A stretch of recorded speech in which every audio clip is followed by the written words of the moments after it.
Hari ini mungkin hari yang ketujuh, mungkin sudah. Tapi di hari ketiga, hari keempat, kita bicara tentang ke depan.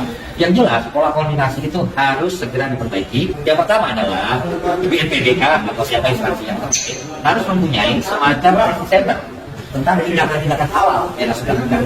Karena ketika sampai hari ketiga saya berada di sana, mestinya hari ketiga itu sudah bukan persoalan. Instansi apa yang bertugas apa? Kementerian Sosial fokus pada persoalan makan. Oke, di situ. Kemudian misalnya BNPB fokus pada persoalan apa? Perbatas pada apa? Ada apa? Nah, sehingga kan agak mudah.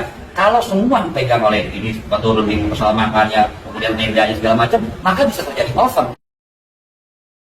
Ini sudah maksimal dilakukan oleh pemerintah tidak terdampak bencana-bencana.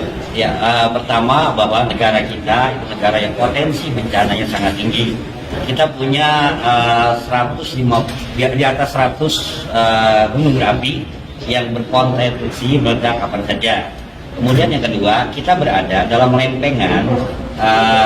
Saya juga begitu paham tentang geologi, tapi kita masuk dalam sehingga bencana longsor, kemudian gempa itu kan sering kali terjadi.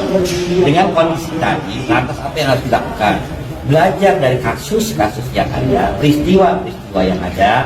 Saya menangani di Padang, kemudian kemarin terakhir di Cianjur. Ada beberapa catatan.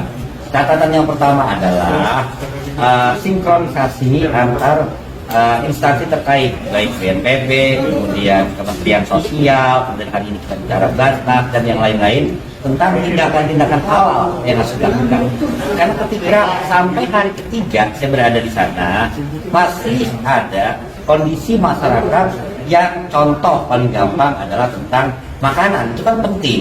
Kemudian kesehatan itu juga penting. Kemudian tenda-tenda darurat itu juga penting. Banyak hal yang lain yang mestinya hari ketiga itu sudah bukan persoalan. Apalagi lokasi Cianjur kemarin sangat berdekatan dengan kota. Kita tidak bisa bayangkan kalau gempa itu terjadi di pelosok-pelosok sana. Jakarta Cianjur paling kan di sana sekitar 150 kilo. Pasti terjadi koordinasi yang kurang tepat sehingga orang yang terkena dampak bencana masih merasakan hal-hal tadi. Lantas apa yang harus kita lakukan? Yang pertama adalah BNPBK atau siapa instansi yang terkait harus mempunyai semacam crisis center. Data-data di hari pertama itu sudah lengkap, misal yang kan bisa dibikin dalam sebuah layar yang besar segala macam dengan relawan, dengan petugas di desa yang ada laporkan ke crisis center apa kebutuhan mereka, bagaimana kondisi, misal ada yang belum tertangani, ada yang belum ditemukan, ada yang belum segala macam. Nah, dari crisis center itu masyarakat bisa menjadi tahu, oh ternyata di titik A, RT apa, RW apa, apalagi kalau harus menggunakan geotek sekarang kan bukan masalah.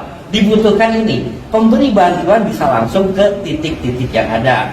Kemudian juga bisa korban belum ditemukan, maka instansi yang terkait harus mendatangi itu. Dan sekarang bukan sesuatu yang sulit. Dengan semua orang kan banyak menggunakan handphone, memudahkan untuk komunikasi. Satu, krisis center. Yang kedua adalah instansi apa yang bertugas apa. Kementerian Sosial fokus pada persoalan makan. Oke, di situ. Kemudian misalnya BNPB fokus pada persoalan apa, Basnas pada apa. Nah, sehingga kan agak mudah. Kalau semua dipegang oleh ini turun di persoalan makannya, kemudian tendanya segala macam, maka bisa terjadi over supply makanan kah, over sarana kesehatan kah, atau yang lain-lain. Dan kalau sekarang kondisi bukan over, kekurangan semua kan karena mereka gagal. Kita bicara tentang ke depan. Yang jelas, pola koordinasi itu harus segera diperbaiki terkait dengan persoalan bencana. Bagaimana penyaluran bantuan ini memang belum maksimal dan belum merata ya? Iya, belum maksimal dan belum merata. Kalau hari ini mungkin hari yang ketujuh, mungkin sudah. Tapi di hari ketiga, hari keempat, itu masih belum maksimal. Padahal dengan saya sampaikan tadi, lokasi Jakarta Cianjur itu kan dekat.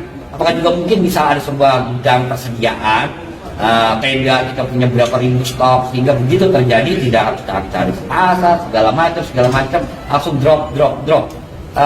Pengdropan kan bisa dengan berbagai instansi yang ada, kita bisa minta bantuan TNI, bisa minta bantuan kepolisian yang mereka punya struktur peralatan yang lengkap segala macam. Itu persoalan-persoalan itu. Jadi memang ke depan program evakuasi dan bantuan ini memang harus dipercepat ya kalau. Ya, yang paling penting menurut saya data dulu, krisis center dulu. Ketika ada krisis center kan orang tahu kebutuhan apa, ada persoalan apa, di titiknya mana, siapa yang bisa dihubungi di titik itu.